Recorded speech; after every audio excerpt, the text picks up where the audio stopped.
Pilipino sa pagka-arrest. Ang ating gagawing Senador Rodante Marcoleta, si Senador Gringo Honasan, si Mr. Malasakit Bongo, Amy Marcos, Philip Salvador. At nagkahidwaan, naghati-hati ang sambayan ng Pilipino sa pagka-aresto ng dating presidente natin, Rodrigo Roa Duterte.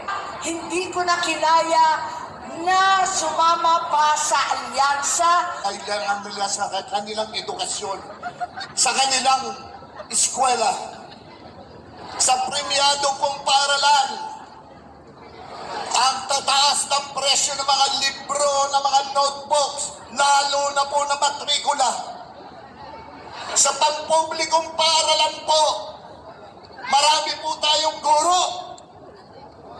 Totoo po yan. Pero paano naman po mga class buildings nila? Mga silid-aralan nila. I'm talking about mas marami po sa probinsya. Sa probinsya po, 80 hanggang 90 estudyante nasa isang silid-aralan, nagsisiksikan. At kapag napagod na po yung iba, napapaupo na lamang po sa sahig. Yung mga iba, tinatapos na lang sa maghapon na nakatayo sila. Paano na po silang matututo kung ganito ang kanilang kalagayan? Dagdagan po natin ng malaking pondo ang para sa edukasyon ng mga kabataan. Yes! Dagdagan po natin ang kanilang mga class buildings, ang kanilang silid-aralan, upang magkaluwagan po, upang magkaroon sila ng focus sa kanilang pag-aaral. Maski na po sa premiadong paaralan, kailangan po ibaba ang presyo ng mga libro, ng mga notebook, ng iba pang mga gamit na pangangailangan nila para sa kanilang eskwela. At sa panghuli ko po, mga senior citizen, meron pong batas na pag umabot ka ng 80, 90, 100, makakatanggap kayo. Di po ba? Mga senior, sumagot nga ako kayo. Hindi po ba mas maganda kung itataas natin ang inyong mga pensyon? Hindi po ba mas maganda kung libre lahat ang gamot nyo? Kesa po sa discount lamang? Senior, ang unang-una pong mga kumausap sa akin na tumakbo kong senador at pinakiusap nila, huwag ko silang pabayaan. Narinig niyo po ang aking 4 na advokasya. Yan po ay gagawin ko. Hindi ho lang ako salita. Tandaan ninyo. Hindi man po ako abogado. Hindi po ako doktor. Hindi ako engineer. Ako'y isang artista lamang. Pero ako po yung artistang magiging epektibong maglingkod at magserbisyo sa sambayanang Pilipino. Philip Salvador po, kandidato bilang senador ng Republika ng Pilipinas, numero 58 sa balota. To God be the glory and honor. Tandaan nyo, Yorme is back. Mabuhay po ang Maynila. Alam niyo, may kikwento lang ako. Baka hindi niyo alam, nung bata pa ako, ang Maynila, hindi na kapital ng Pilipinas. Alam ba ninyo yun? Na may panahon, dekadang panahon, na ang Maynila hindi na talaga capital city of the Philippines. Bagay na kinakagalit ng aking magulang. Sabi ng nanay ko, yung forever first lady natin si Imelda, ang sabi, naku, ako pinanganak dito, batang Maynila ako, hindi ako papayag na hindi kapital yan. Sabi naman ng ama ko, naku, pinusta ko ang buhay ko dyan sa Second World War bilang guerrilla. Dito sa Maynila, lumiyab ang unang apoy ng himagsikan.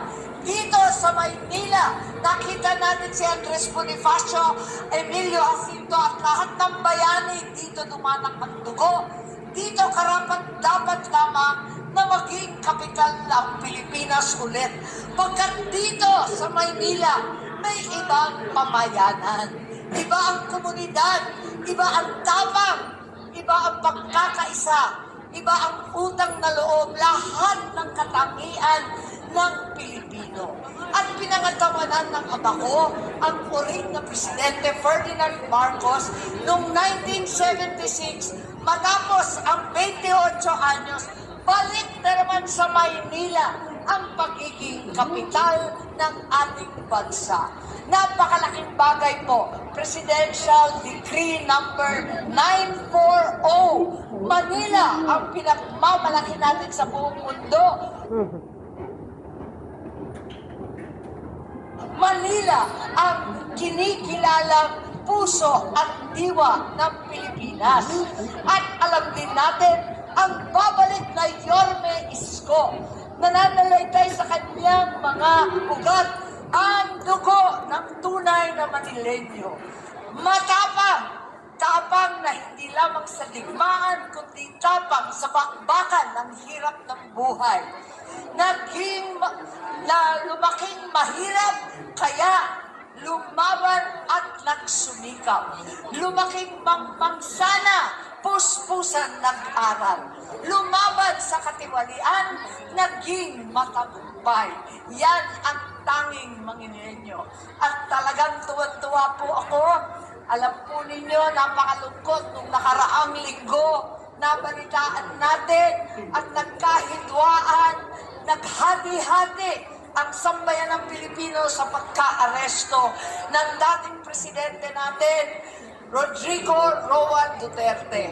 Ako'y naglunsad ng isang investigasyon sa Senado at natuklasan na sangkatutak ng irregularidad ang nadama.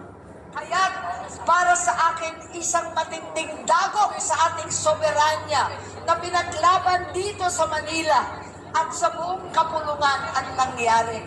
Kaya hindi ko na kinaya na sumama pa sa alyansa. Ang ginawa ko, maghanda na lang tayo na mga banyang mag-isa. Ngunit, dinakap ako ng lahat ng mga konsehal dito sa Sampaloc, sa lahat ng distrito ng Maynila, higit sa lahat ng pinamahal nating Yorme. Alam po ninyo, kaming tatlo ay magkakapareho galing sa gobyerno lokal. Sila, si Tatay Dugong at saka si Isko, mga mayor. Ako naman, gobernador. Matalas po ang tenga namin sa mga kumakalam na sikmura. Matindi rin ang aming boses na malalakas sa pagtanggol ng mahihina kesa sa pagtagulan ng politika. Sanay po kami sa biglaan at agarang solusyon at sanay din kami sa aksyon. Sino rito ang ating mga kababaihan? Happy Women's Month sa mga aler kabaro ko. Happy Women's Month! Sino sa inyo ang solo parent? Aray, mga natay, tanay. Naku, napakahirap maging solo parent. Damad-dama ko po yan. Dahil naghihirap na maghanap buhay, walang panahon, wala rin pera, kulang-kulang ang datong. Higit sa lahat, walang jowa, walang love life. Pero happy naman ang tigang. Diba? Ganun talaga. Kailangan tulungan po natin ang solo parent. Meron na tayong Magna Carta, subalit wala pang sustento. Ano ba yan? Kaya tulong-tulong, andito tayo para magkaisa at mabigyan ng konting tulong. Buwan-buwan, hindi limos ng ayuda, kundi sustentong buwan-buwan. Ganon din, sino rito ang lampas na ng 60 years old? Ang mga mahal na lola at lolo, kumusta na? Mga lola at lolo, mga seniors po natin, sa wakas, naipasa na namin yung ating tinatawag na social pension. Sa pinakamahihirap na lolo at lola, buwanan, tumatanggap ng 1,000 kada buwan para sa pagkain, sa gamot at iba pa. At ganun din yung Expanded Centenarians Act. Dahil kasi, dati, kailangan 100 taon ka. Sino naman ang aapak noon kung konti lang ang siswertehin ng ganyan? Kaya ginawa natin, pinalawak natin, 80, 85, 90, 95, tatanggap na ng 10,000 pesos sa birthday nila. Nako, konting pagtingin sa kanilang taon-taon na pag-aalaga, pag-aaruga, pagmamahal sa atin. O, di ba? At sigurado ako na sa tulong natin sa ating mga magsasaka, tunay nga na makakabawi tayo at babagsak din ang presyo ng bilihin. Kung mahirap mabuhay, mahirap din magkasakit. Kaya sinasabi ko, kinakailangan magkaroon na ng specialty hospitals ang lungsod ng Maynila. Hindi lamang iisa sa buong bansa, kundi dito mismo may Philippine Heart Center tulad ng itinatak ng nanay ko, Kidney Center, Lung Center, Children's Center, lahat yan para sa ating mga minamahal na Manileño. Sa inyong lahat, alam niyo, pag pinag-uusapan, ano ang pangarap ng Pilipino? Sa palagay ko, napakasimple at payak lamang. Simple lang po tayo, hindi naman tayo ambisyoso. Ang nais lang sapat na pagkain sa hapag-kainan. May tinitirhan kahit papano. Higit sa lahat, nakapagtapos ang anak. Ganun lang naman ang Pilipino, may disenteng trabaho. At sa palagay ko, deserve naman natin ang pangarap na yan. Deserve natin ang the service sa City Hall, the service sa Senado, the serve po ng Maynila. Huwag ninyong kalimutan, ano man ang problema, ay may solusyon. Ay may solusyon po. Sulit, Senador, 39 pesos only. Numero 39 sa balota. Amy Marcos po. Mabuhay ang Sampaloc, mabuhay ang makasaysayan.